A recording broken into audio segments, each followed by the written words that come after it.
Okay. Good morning, guys. So, finish na tong ano natin, tong isang unit na to. Ayan. Buksan natin. So, ito yung susian. Ayan yung laman ng loob. Na-vlog ko na yan before. Ayan. Tapos, ito yung compact na sinasabi natin na 40 cm lang ang lapad niya. So, ayan. Compact talaga. Halos kasi ang laki ng nito, itong machine na to, yung kanyang sukat. Gipitan. So, ito yung loob. Ayan. Medyo humarang lang yung hose kasi nga ayun na. Testing tayo. Actually, naka-testing na tayo yung isa pa lang. So, ito yung pangalawa na testing natin. Una natin hose. Ayan.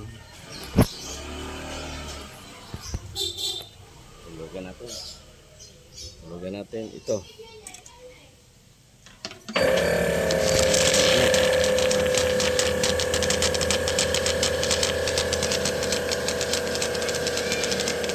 Ganda.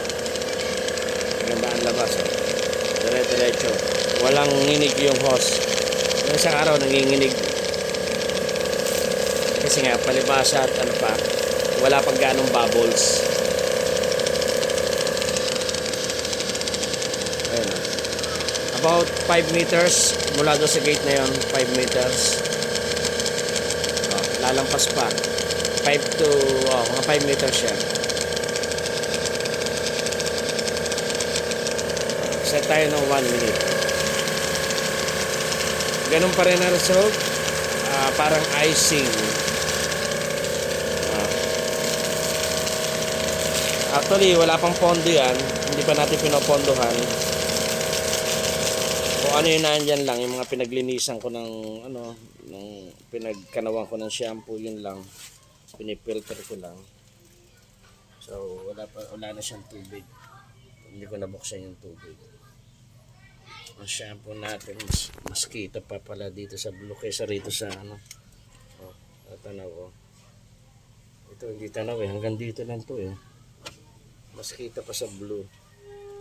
Ito kasi yung nagmi-mix. Gaya natin yung mga di nakakaalam. Ito yung nagmi-mix. Nakuha siya ng shampoo. Papunta dyan. Hinihigop nito. Papunta dito. Tapos continuous naman yung tubig niya. Puno ng puno. Ayun, ganun. Pabuksan natin yung grape.